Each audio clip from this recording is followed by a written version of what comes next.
Oh, good evening, folks. Red County Blue Nation, Westcliff, Colorado, great states of Americans.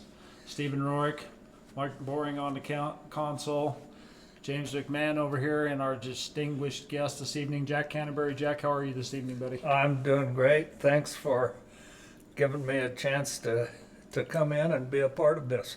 Well, yeah, I mean, it's been almost a year or so, or a little over a year, so it's good to see you back on again, buddy. Yeah, I like what you've done to the place. Well, Now I can't see what I'm doing. You got me in the dark here. well, join the club, right? So yeah, we're trying to get into the nuts and bolts, Jack, of how the caucus really works.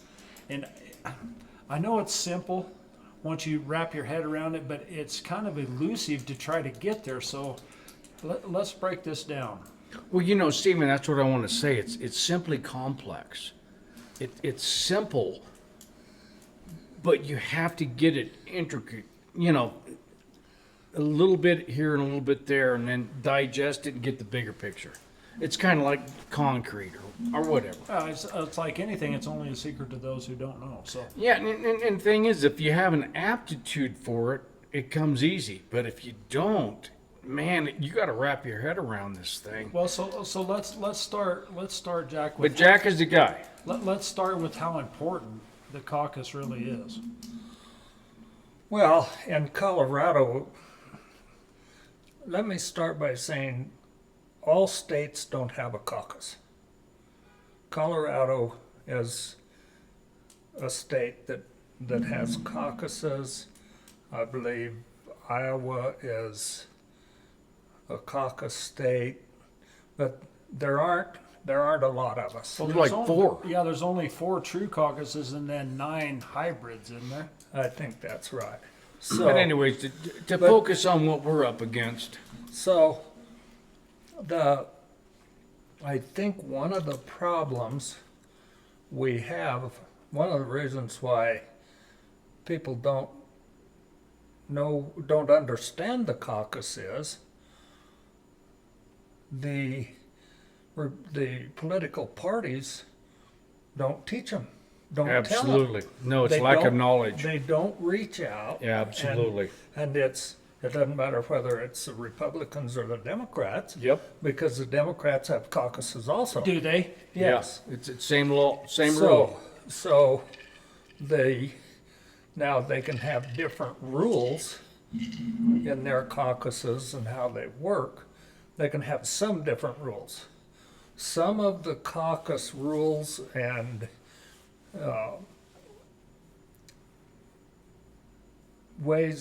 things you do and how you do them are by state statute.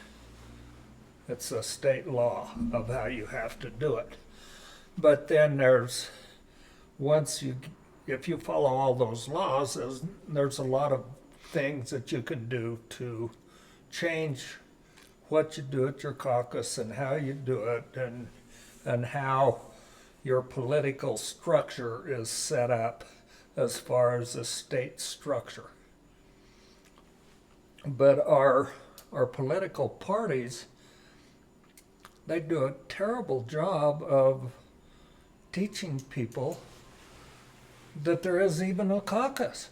We have so many people in Colorado that have moved here from a different state, and you mention caucus and they have no idea what you're talking about. Is that same as carcass? That's like hunting? Yeah. Yeah. So, and the thing about it, for an individual voter, the caucus level is where they have more power than any other time in the election process. They have more power at caucus than they do any other time. Very important, folks. Well, and anybody listening out there, you need to understand that the caucus is a very pivotal point. Well, and let me see if I can lay this out, Jack, and correct me if I'm wrong. So, with a caucus, the people actually show up and they nominate they elect delegates, and then them delegates go on to nominate a candidate for the primary ballot, correct? Correct, but there's some other steps that Sure. are in there. There's at the caucus, which it's mandated by the state when the caucus has to be, they give the political parties about a week's time. During that week, they have to have their caucus. At the caucus, and their Democrats have a caucus and the Republicans have a caucus. At the caucus level, there's only 3 items of business. One of the items of business is to elect what are called the precinct committee people. Precinct committee people. Yes. Remember that, folks. The caucuses, every precinct has a caucus. The caucuses are held on the precinct level. So, and precincts they vary in size considerable. There are precincts in the state of Colorado that only have 2 or 3 people in them. Custer County's precincts have about 1,500 voters in each precinct. The state average is about 1,100 per precinct. So, to go to caucus, you have to be a registered elector or voter in that political party. I can't go to a Democrat caucus. Really? Sometimes I think it might be fun. That's But, like me going to the humanism thing the other night. and you have to be a registered voter in that precinct. You can't go to a caucus for another precinct. Absolutely. So this is where we try to we bring everybody captive to where they're at. Yes. That your voice is captive to where you live. Yes. So, and at the caucus, there's a time that the caucus starts. When it starts, the door gets locked. You don't walk in late. It's If you top want to- secret. It's top Yes. secret at that point. Yes. It really is. And you have to, your credential, they verify that you're a voter in that precinct and you're from that political party. Well, and so let's clarify that real quick, folks. So what we're talking about there is, so if you're independent, you're out. If you're registered independent, you can't come to the caucus, Democratic or Republican. You can't get authentified. Yeah. You cannot. There's cannot get there's in not- the door. Yeah, there's not an independent caucus, right? It's just Republican or Democratic caucus. Yes. And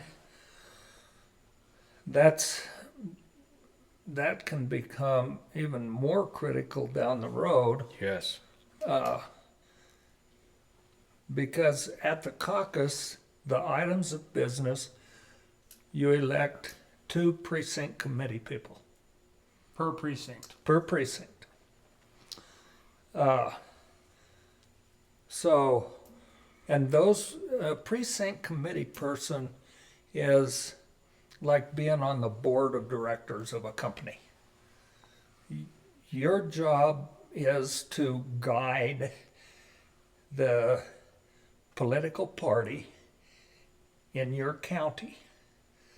And the responsibility of doing that, what a precinct committee person, the things that they're supposed to do, they should be reaching out to the voters of their political party that are in their precinct and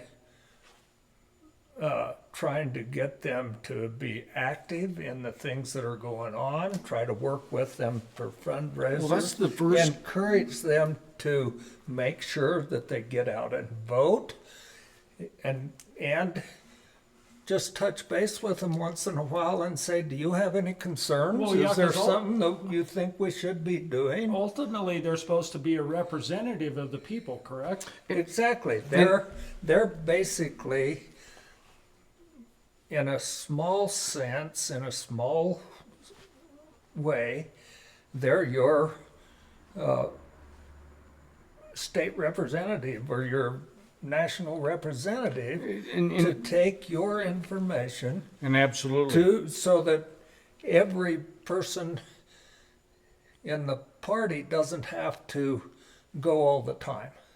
They have a job to be that liaison between the voters in their precinct and the state central or the county central committee, and raise funds and encourage people to run for office and be there to answer questions. The PCPs, as they're called, their contact information should be on the political party's website. They should be available for any of the voters in their precinct to be able to contact at any time.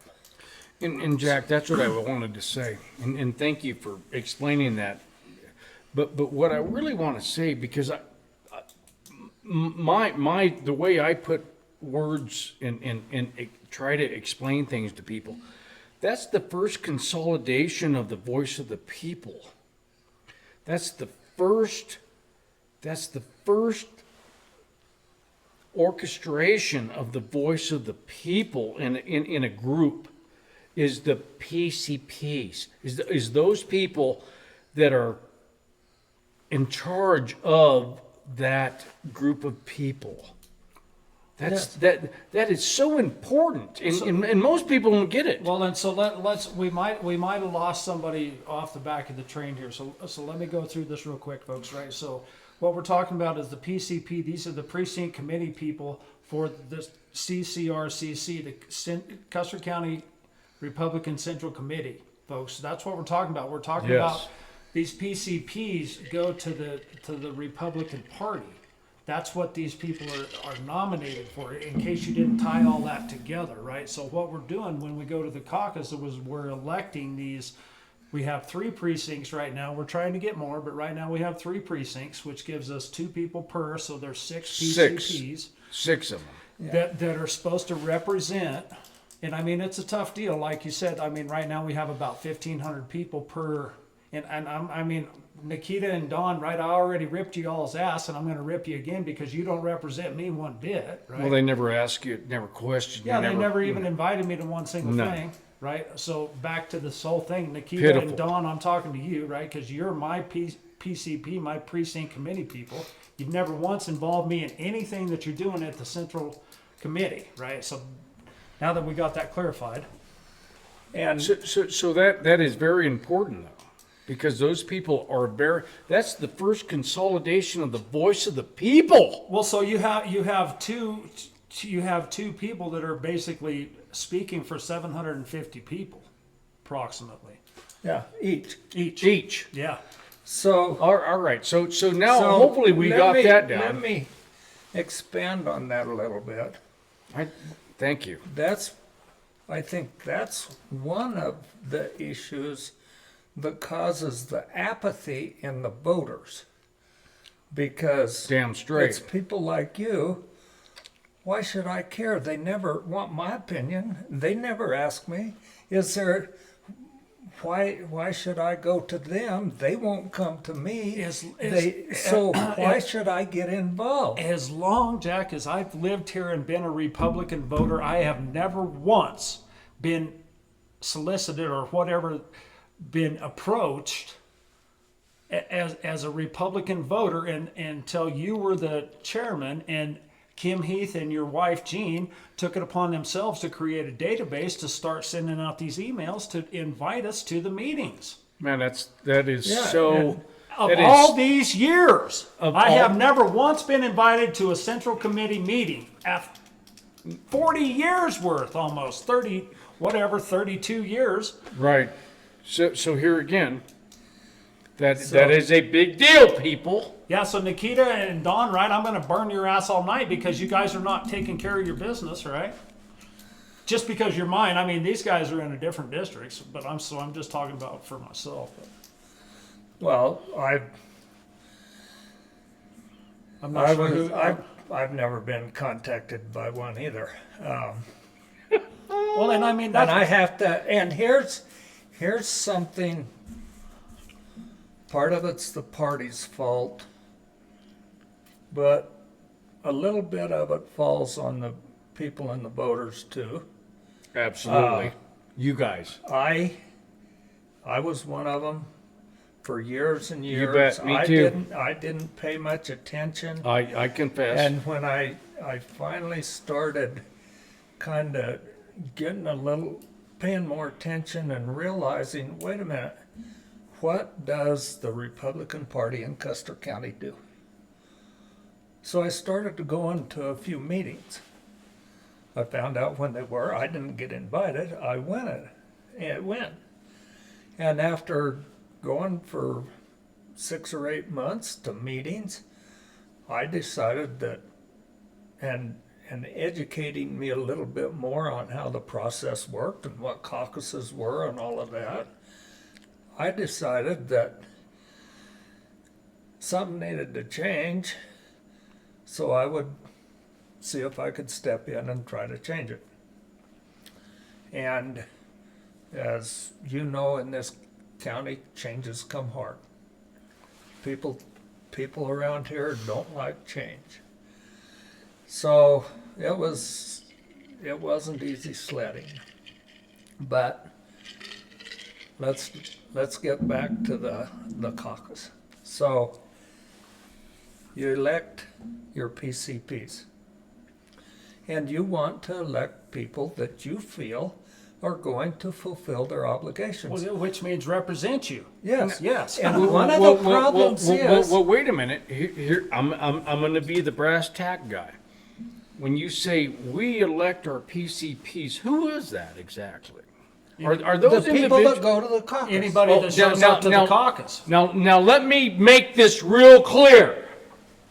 You as an individual have a vote at that point in time. Yes. If you're qualified, if you're a registered Republican in that precinct, you have, a vote. and that is the most important vote you will ever have in your life. That's all I'm going to say. And one of what I have seen in this county is the PCPs, the large percentage of them that get elected to be a PCP have no clue of what they're supposed to do as a PCP. Correct. They know nothing about it. There's enough people at the caucus that are friends of theirs that say, okay, she wants to do it, I'll vote for her, or he wants to do it, I'll vote for him. It's kind of like what you said before we got started here. I mean, a lot of these people are getting involved and they're getting elected because there's nobody else there. Yes. Yeah, nobody else is willing to step up. And I have, of course, I'm in precinct 1 and I can't go to the other caucuses. But in precinct 1, I have never had seen anybody that wanted to run for the PCP position that even asked, what am I supposed to do? Right. You know, what does this involve? If I have to go to meetings and call people on the phone and do all that stuff, they don't say, if I have to do that, I don't have time. I don't want to do this. You know, they just, oh, gee, I get to be somebody. They'll vote for me without knowing what the job entails. So another thing that happens at the caucus is the people that are there vote on who they want to be their delegates to the county assembly.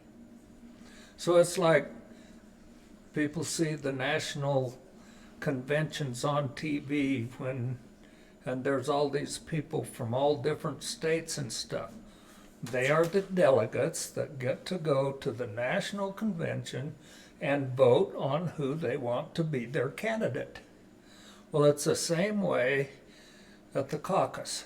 At the caucus, the people that are there vote on who they want to represent them at the county assembly or the county convention.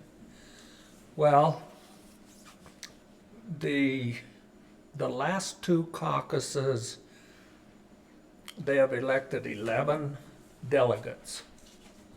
And they also elect 11 alternates. In case a delegate can't make it, then the alternates fill in. So, and the alternates are numbered.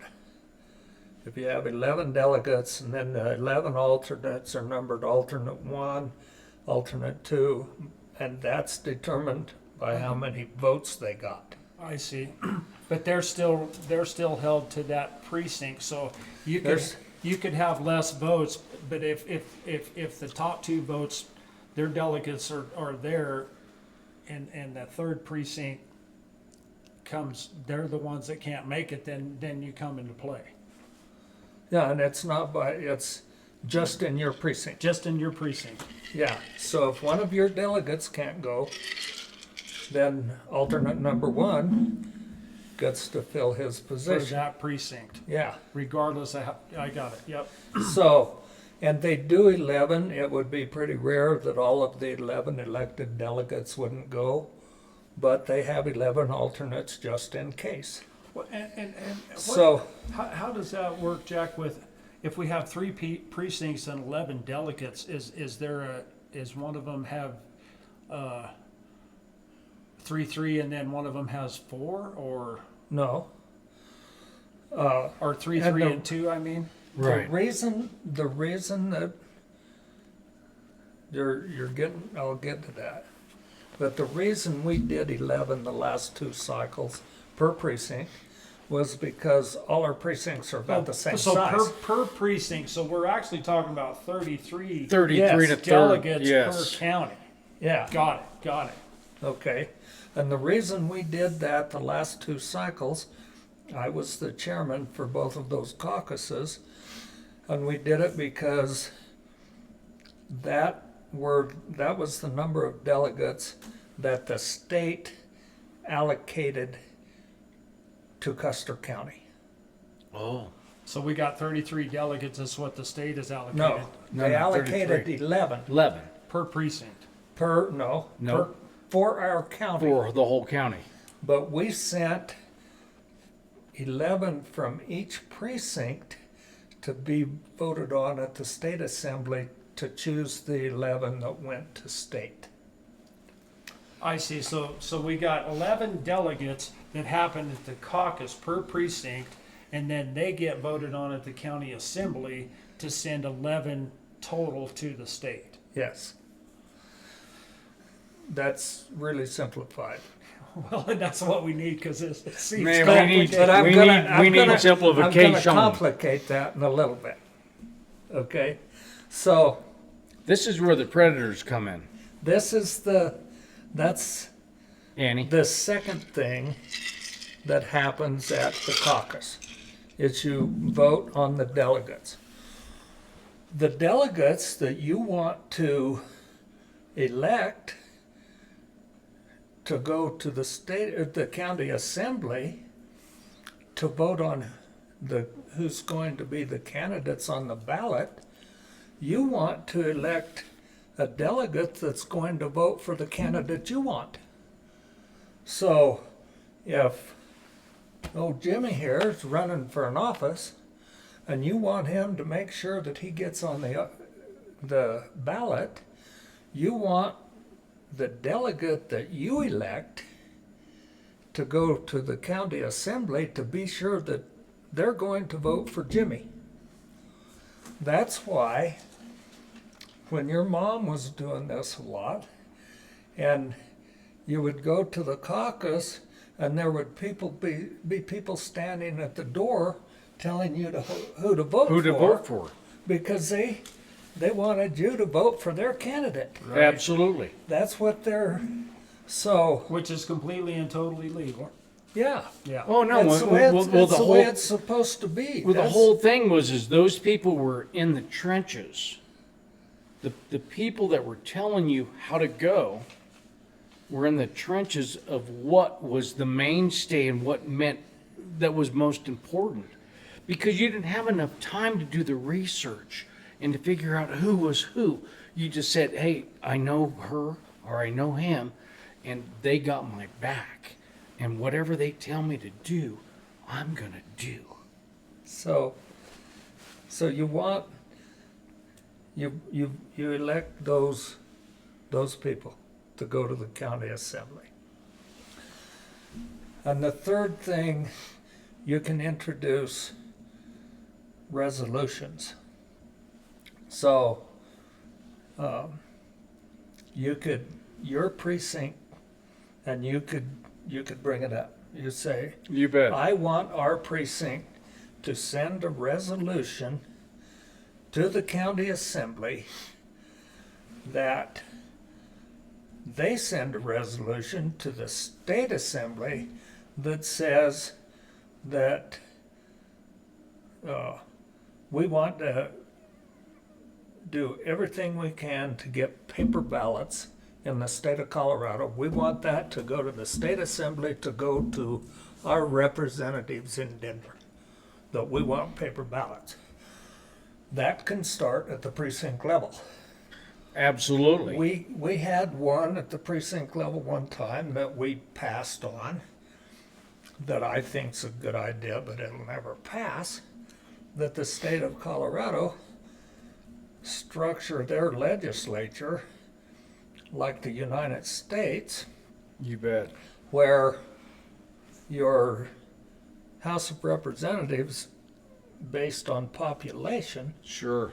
but every county gets a senator, not senators by district. You bet. See, the Senate districts now are senators represent 5 or 6 counties when it's in a rural area. So, but where they're based on population also, like the representatives, that means the huge population areas have this extra control. That's why our founding fathers, with Yes. when they set up our government, they said that the states will each only have 2 Two. senators, because they knew if they didn't do that, the large population centers would control everything, and the rural locations would have no voice. You would chill their speech.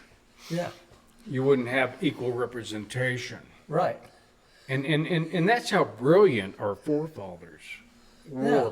Because So- they understood that the states having population discrepancies, Yeah. here's 100 million and here's 50,000, we still got the voice of 2 people voting Right. to represent a small, absolutely. So, Custer County sent that resolution on. Well, the resolutions, if every precinct sends 5 resolutions, then the county, at the county assembly, big counties have a resolution committee that review all the resolutions, and they make recommendations of which ones to try to pass on up the chain. Sure. And then when you get to the state convention, the state usually has 10 or 12 resolutions that have been brought to them that they'll vote on. So that's That's how it all boils down. yeah, so that happens at the caucus. Well, then from the caucus, the people that were elected delegates and the alternates, and at the county assembly, guests can attend that. And so is that just, is it broke up again to 3, or now we're combined Now, all as the of county all of the precincts are in one? are in one. Got it. All the precincts are in one meeting. The public can go to that meeting, but only the delegates get to vote. It's only the delegates. So, Where's this meeting held at? well, that's determined by the central committee. And where typically would that be held at? The last few have been held at Lang Hall. It could be held. So it's right here in Custer County. It's something you can get to. Yeah, it'll be held in Custer County. Yeah. And Awesome. speaking of where it's held at, the caucuses, a lot of the caucuses are held in people's houses. They have been for years, you know. Well, yeah, like if you're talking, there's only 2 or 3 people. I mean, Yeah, it's a lot different. somebody, but then Fremont County, they have, I know sometimes they'll get the use of a school and they'll have 5 or 6 precincts all meet in the same building, but they're in different rooms, I see. you know, just to make it easy for people. But the caucus can be held wherever. Now there's something that's a new law that's come up, and I hope our central committee is paying attention to it and trying to figure out what they're going to do. There's a new law that this year the location of the caucus has to provide a way for disabled people to attend caucus. The building has to be ADA compliant, or they have to have a virtual option so that the Stay-at-home people? the injured veteran or whoever that wants Sure. to go and he's homebound, but You bet. he's going to have an option of a way to attend, whatever they can think up. If they don't provide that and somebody complains, they could be hit with a Americans with Disabilities Act lawsuit that could cost them more money than they ever thought that they You bet. could write the number down. Yeah. So they have to make Accommodations. accommodations for handicapped people. So next comes the county assembly. All of the delegates go to the county assembly. And at the county assembly, all of them, let's use the number 33. Now there's 33 people that are voting on who they want to be their candidate to run for office. Whatever office it might be in, all of the offices. All of them. There's several of them this year. Right. So they vote, and at the county assembly, those candidates have to get at least 33% of the vote in order to get on the ballot. So in theory, there could be 2 candidates. Both in theory, there could be 3. If, If it perfectly broke down. Yeah, if it was Got perfect. it. Got it. Yeah, if it perfectly broke down 33 and a third. So, but generally it's not more than 2. Most likely But one. But it can be 2. You know, I mean, you have 50-50. Yeah, I mean, that's reasonable. yeah. 47, 53, So if they don't, 40, 60, yeah, 41, 59. yeah. So as long as you have 33, you get on the ballot. Yeah. If you don't get that percentage, then you can still get on the ballot. The candidate can still get on the ballot by petitioning if he receives or she receives a minimum of, I think it's 10% of the votes. They can go ahead and petition. 10% of the available voting people. No, No, of the 10% 33 of the the delegates. 10% of the delegate vote. Gotcha. So out of that 33%, you got to get 10% to be able to. You got to get to 10%. petition. And, So- and that could only be 11 or 12 votes, 10 votes, Yeah, 3 votes. 3 votes. Yeah. yeah. Yeah. Well, 4, I guess actually 4. But you can still petition, but you've only As a got delegate. like 3 days to get your signatures. So you better, yeah, Yeah. you better have belts and suspenders. So, If you're hoping for that one and you don't get it, you better have your suspenders on. so this is where your power that you gained at the caucus shows up. Because if a candidate can organize his supporters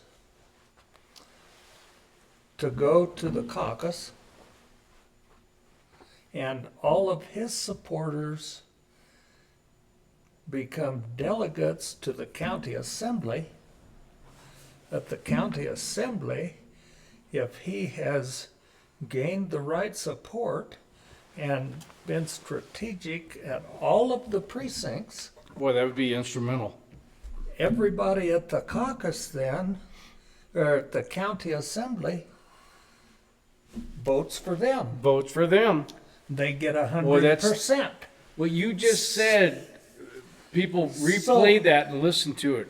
Because So- that right there was a nail on the head. That means that you're one of 33, in this situation, you're one of 33 people that is deciding who is going to be your candidate on the primary ballot to represent you, instead of being one out of 4,500 voters in the county that's voting in the general election to elect whatever person. In Custer County, it really adds a lot of power It's cooking it down. because we are so heavily Republican. And this is the reason people need to rethink being independent rather than supporting their party. Because as an independent, you don't get to make that decision. You're neutralized. You need to, You neutralize yourself. so by the time the election comes around, your vote basically doesn't mean anything on the county level because the decision's already been made and you weren't part of it. Right. Yep, Because you were sitting back saying, I don't want to commit. absolutely. So that gives you that power. So at the county assembly, they vote on who they want to represent them for any of the county offices. They also elect the representatives that they want to go to the state convention, the state assembly. And so even at the caucus, you should be thinking about, well, if this person goes to the state and I want to support Tom George to be the governor, you need to be thinking about if that person you're voting to be a delegate to Yes. the county will represent you truly at the state also. So let's break that down a little bit. So, okay, so we end up with 33 people at the county assembly, and then how many of them 33 people end up at the state assembly? In the past, the county has got, the last few cycles, the county has been designated with 11 11 to the state. 11 to the state. And Now, is that by shared votes? Whoever got the No. most vote? Our bylaws say that our chairman, our vice chairman, our secretary, and our treasurer are automatically delegates to Already. the state. Right. So there's already So- 4 that are predestined. Yeah. So that means that there are 7. 7 to go. left. But then there's still 11 alternates. And And so them 7 are they by number of votes that they've gotten in the previous, or is that another? that's a vote that's done at the county assembly. That vote's done at the county assembly. But then there's also 11, because we were designated 11, there were 11 delegates that were selected also. The delegates can go to the state convention, the state assembly. And I was an alternate one time before I became chairman. I was the first alternate. And there was somebody didn't go, but they never notified me that I could go. And until I became chairman, I didn't know that all of the alternates can go. So when I was chairman, both years, when we went to the first year when we went to the state convention, we took all 11 delegates and all 11 alternates. The second year, Bill Kanda was an alternate and he didn't go. And then Lisa Kidwell was a delegate, but she didn't show up the second day, so one of the alternates moved into her position. And that's one of the things I'm really proud of that I did when I was chairman, because I was floored. I couldn't believe it. The first state assembly we went to, and at the state assembly you break out, there's district assemblies and all kinds of other things. For our district assembly, for our House district,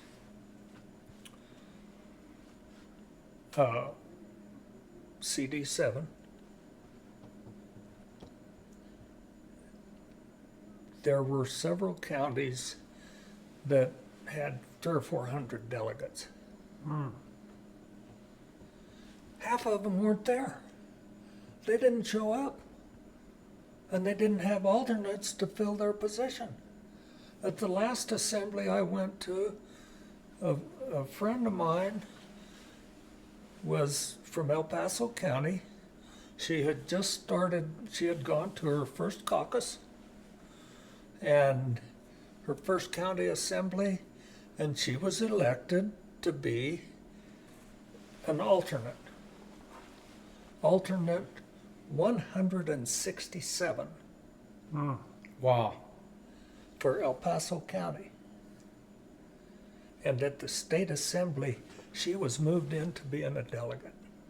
There were 167 of their delegates didn't go to the state assembly.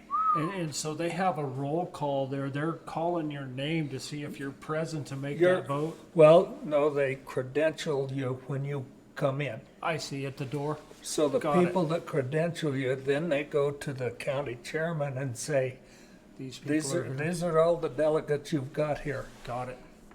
You need to find alternates to fill their position if you can. And most of the time, they can't find enough alternates. It's crazy. Why would somebody agree to be a delegate if they aren't going to show up? Makes you wonder, What's don't that it, all folks? about? It's I like would- a fart that don't stink. I would like to see the state change the bylaws to say if a county can't fill all their delegate positions, they can call delegates from another county. Because If they were already there, if they were there, they were already there. Col- It means they got because- some skin in the game. They're, because that they're would've- being proactive.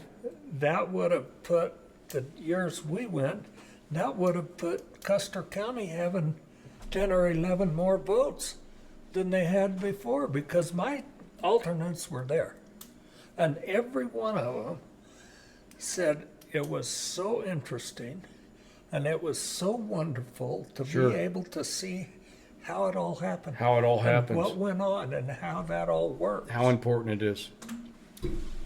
But anyway, so that's why your vote at your being at caucus is so important because that vote where you get to elect that representative at the very base level that determines who the candidate is going to be. Now, there's some people at the state level in Colorado, there's some people really pushing hard to do away with the caucuses.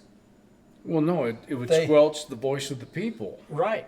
And it would make it so if you don't have the caucuses, then the only way to get on the ballots for governor or any of that The big tech would be petition. petitions.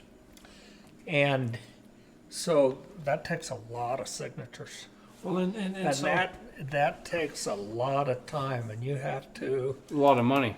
well, get out and get those signatures where the people that advocate for the caucus, say somebody that's running for governor, if he wants to go through the assembly and get enough votes at the assembly to be the candidate, he has to get out, spend a lot of windshield time. He's got to get out and talk to the people. He's got to let the people know what he is. It's a grassroots thing. If all he has to do is get petitions, he can hire a company to go stand at the front of the Walmart and ask for people to sign the petition. Sure. So it's referred to as a pay to play. But If if you you have enough money to hire the people to go get the petitions, you're going to get on the ballot. Well, You and- don't actually have to communicate with the people. Well, so I have this question, Jack. So okay, we're on the caucus. The 41 other states that don't have a caucus, to my understanding, it was the committee from the GOP or the party nominated these people. Is that right, or do they have to all get petitions? It varies by state. That's one of the crazy things about the United States, and it can be good or bad. Every state has different election laws. It's none Is of them what are it the is. same. Yeah. It's all different. So I think most of them are petition. Or are they so the central committee doesn't elect the primary candidate then? No, I see, because that was my misunderstanding there. I think pretty much all of them are petition. I see. But with the caucus process and the assembly, we can determine who we want to be on that primary ballot. Right. We can decide. It's not some big company that's going out and collecting a bunch of signatures for somebody that's sitting in their basement watching TV and eating Cheetos. Well, and I remember when my mom was doing that, right? I mean, it really boils down to the delegates that you pick. You have to know the people that you're picking, because I mean, you can have a turncoat in there. You think they're going to represent you, and then they'll represent the other side. Yeah. So it's really critical, folks, who we represent. That's why when you go into the caucus, you don't just nominate your friend, right? So when we go in there, we have a real strict, tight protocol of who we're going to nominate, and that's it. We don't nominate nobody else. We just have this set people, and that's it. There's nobody else in there. You don't say, oh, well, this guy's a good guy, so we're going to put him in there too. No, because you don't know how he's going to go, right? So when you have this strategy of who you want to get in there, we're real specific about the people that we want as a delegate, so to make sure that they don't turncoat on us. Exactly. So being able to screen them people to You can call it screening, but it's all about who you know. It has nothing. It's like, do we trust these people or not? well, that's what I'm saying, and that's what I was getting at. So the leadership and the influence on that part of it is critical. Yeah. So who you're going to represent, who you're going to nominate as a delegate at the caucus is everything. Absolutely. Exactly. That is so vital.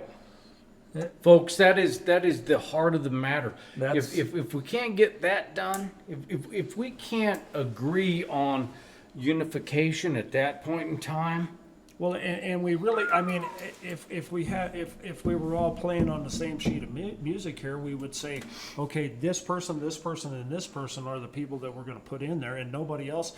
I mean, if you really want to do it, we'll put you in there. But we have to kind of decide that beforehand. It's not just a whim of the moment saying, oh, well, I like this guy and I like this guy and this guy's a good guy too. But we don't have any orchestration or solidification there. We have to already have everything pre-picked and go in there and pick them and go from there. Right, and that's critical to who you elect for PCPs also. Absolutely. Because you want to make sure that who you're electing for PCP understands what the job is and is willing to do the job yes, and has your same political beliefs. Whether, I mean, be it they're a liberal or a conservative or whatever, you want to elect the people that have your beliefs, but also who know what the job is, they're willing to do the job, they've got the time to do the job, and so that you can, because at that point, at the caucus, you're also electing who you want to guide your county party. In our case, the Republicans. We're electing people that we want to be the guides for the political party. And we're doing the same thing when we're electing our county officials, because they're part of the state or county central committee. So when we're electing our county officials, we want them to be overqualified to do the job they're running for. We want them to have integrity and all of that stuff. But we also want to trust that they will fill our values as the leadership of the Republican Party in the county. absolutely. And it's so if we can educate more people about what the caucus is and how important it is, and get more people to show up at the caucus, we can, and the whole state is willing to do that, It's our best chance of turning this state around.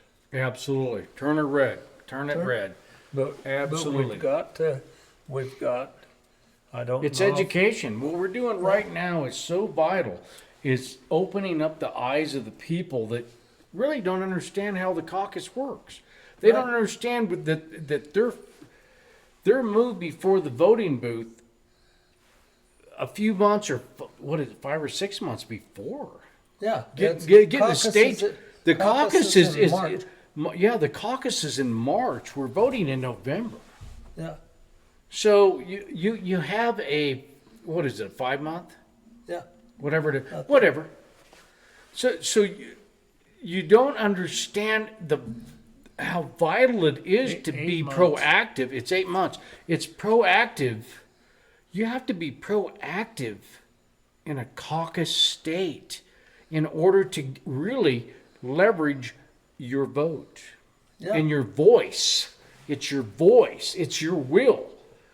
Your will is being accented in the caucus. Yeah. Not so much as your individual vote, but in the caucus, it is being accented and leveraged.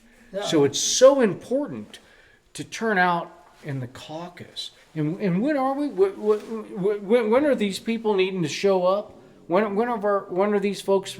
Is that in March where the caucus is taking place? Yeah. So we So- have dates and times and a place Yeah, to be. But Well, within a week. The central committee will set the This exact time. exact time and day, but it has to fall between, I believe it's Tuesday through Saturday of a week. It can be, the earliest it can be is a Tuesday, and the latest it can be is the Saturday of that same week. It has to fall in that. Most Okay. caucuses and most counties have all their caucuses on the same day. And generally, it's either on the Tuesday or the Saturday. I haven't heard of many of them being on Wednesday, Thursday, or Friday. Right. So- So at the end of the day, the biggest thing that you're going to take away from what we've been talking about is being involved and showing up at the caucus Yeah. in that timeline and being proactive and voting as an individual person. And also understanding that you have a role. You have a role. You have a set.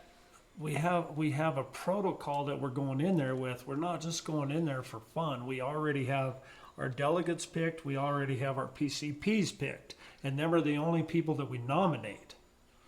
And that's why talking that's- about it right now and having some collusion, I'm going to call it some agreement on where we're going and why we're going Well, and- is now. And that's why, I mean, we're working on it now. I mean, we've already said, folks, so December 1st, all aboard Westcliff, 5 o'clock, 5 to 9 or earlier if we get done. But, you know, we're going to have a meet and greet with some potential candidates, Taylor for sure, maybe Rich Smith. But we're also going to have Jack there. We're going to go over this caucus thing again, and we're going to continue. I know the holiday season is kind of rough, but soon as December gets over, we're planning on having a few of these meetings, these group get-togethers, so that we can get educated and we can it's practice. It's just like football practice, right? You can't get out there and run a play unless you practiced it a few times, right? Well, you can, but it's going to be really rough. But you ain't. You But ain't it- gonna get there when You're not gonna get there. When you got the number one defense in the NFL, they're gonna smash your ass. So anyways, knowledge, practice, getting familiar with the procedure, all that needs to take place, and that's how we're going to strengthen the community. All of this needs to be really put in school. The school folks need to understand and get educated on this caucus thing. I agree with you. But that ain't, with a little that bit ain't of- happening anytime soon. Yeah, and I will say, if anybody wants to grab a pen, my phone number is 719-429-5411. My email is Tesley, Tesley, Jack, Jack, at proton.me. And you can call me or email me or text me if you have any questions or you want to talk more. You bet. I will try to, by December 1st, have a PowerPoint presentation if we can get the equipment to set it up that I can present at the December 1st meeting. Yeah, at all aboard Westcliff. Yeah. Now, there's one other thing I want to bring up. I don't know if anybody's been following what's going on with our state GOP committee. We've got some real problems there. We've got a chairman that is basically AWOL, except when she's taking money out of the bank.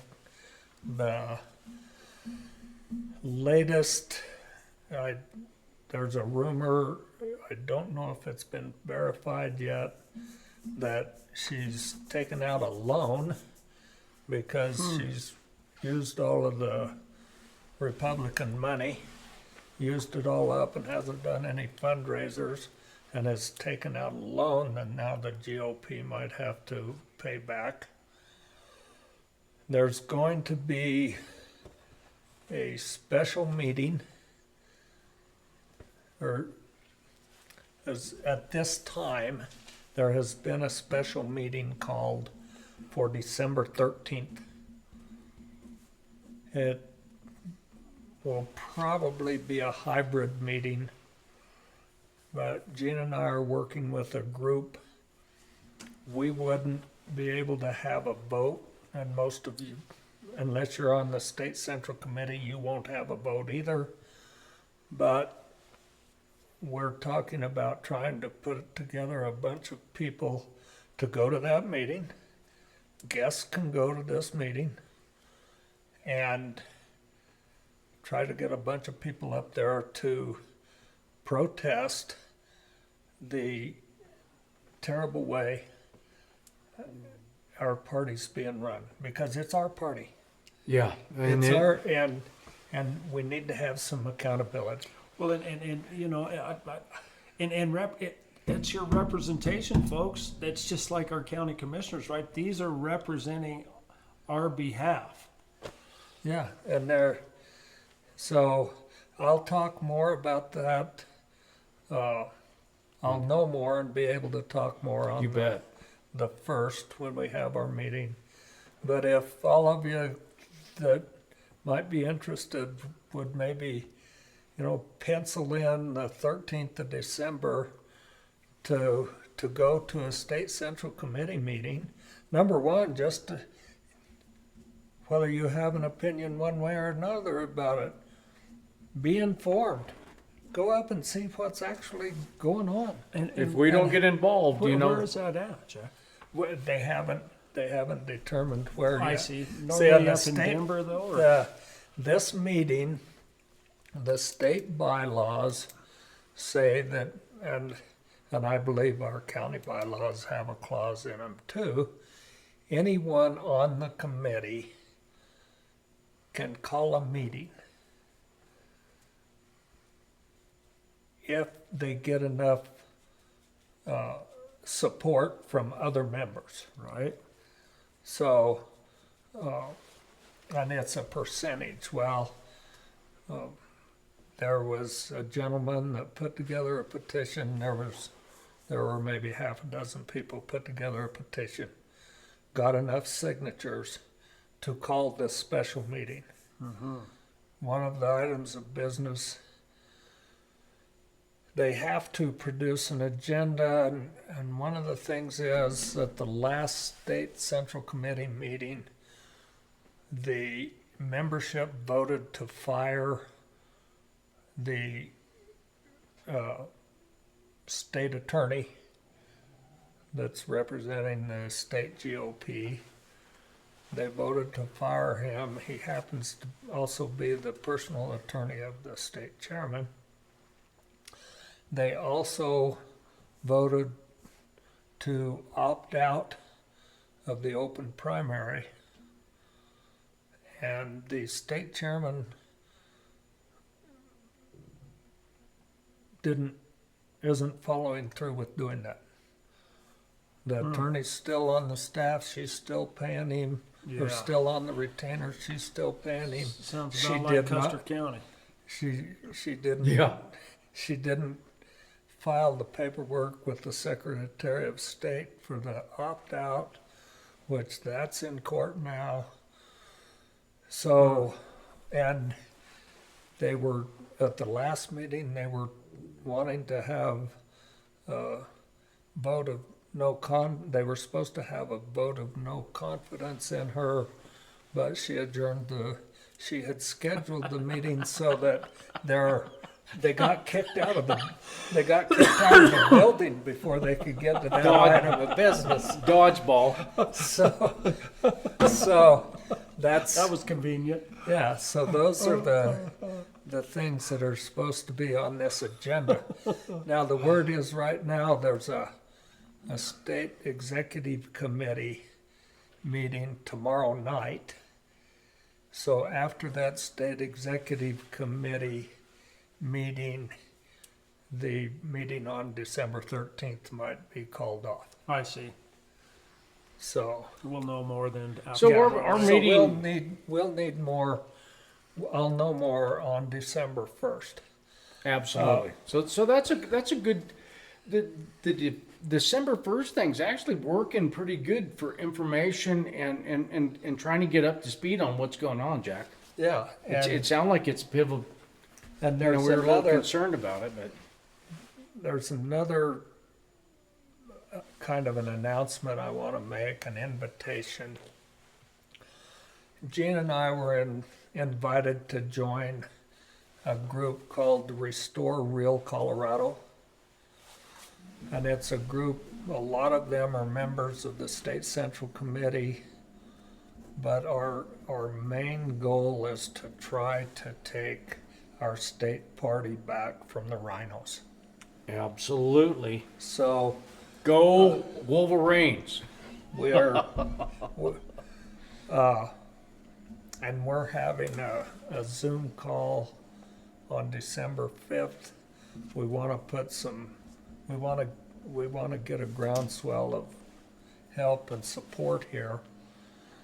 So, and I don't know, I don't know if any of you have heard of Hope Scheppelman. She's running for Congress in CD3 to primary Jeff Hurd, who Jeff Hurd voted not to censure Elon Omar. Jeff Hurd would not sign a letter requesting to do away with the National Firearms Act. He's a loser. And he was a big supporter of the GORP Act, which is they want to completely shut down 750,000 acres of public land in the Gunnison County area, shut it down to all grazing, mining, timber, to just completely shut it down. He's supposed to be a Republican representative, He's and he's far from that. He's playing with the Democrats. Hope is running against him. She's part of this Restore Colorado group. Anna Ferguson, who used to be the state secretary, is part of it. Dave Williams is involved, who is now, he was our past state chairman. He's working in the Trump administration now in Washington, D.C. And Sharona Bishop helped get it started. I don't know if any of you remember Sharona, America's mom. She was a huge supporter of Tina Peters. Yeah. She's great friends with Mike Lindell. She got on a Zoom call when I was trying to get the county to do away with the minion voting machines. Sharona was on the listening to that meeting on Zoom, and she called into the meeting and tried to get the commissioners to understand how important that was. So we've got some people that are in that group that understand what they're doing, and we really want to take our party back from the rhinos. Take the party back and take the state back. We need Yeah. to turn it red. Well, yeah, because in In- all in- reality, the in- rhinos know better than a Democrat. I mean, they're Well, they're even They're- worse. So it's It's time to stand. It's a big elephant. We've got to eat it one bite at a time. So if we can, it would be great if we could get everything to happen at the same time. But if we can get our party back, it'll be easier to get the state back. Amen.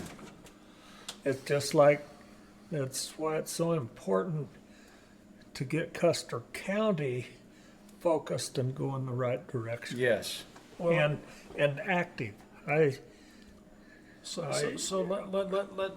let's talk a little bit on this part, Jack, about the independents, because I talked about that last week, folks, and I encouraged all you independents to go ahead and come on over to the Republican Party. But here's a question that I wanted to ask you.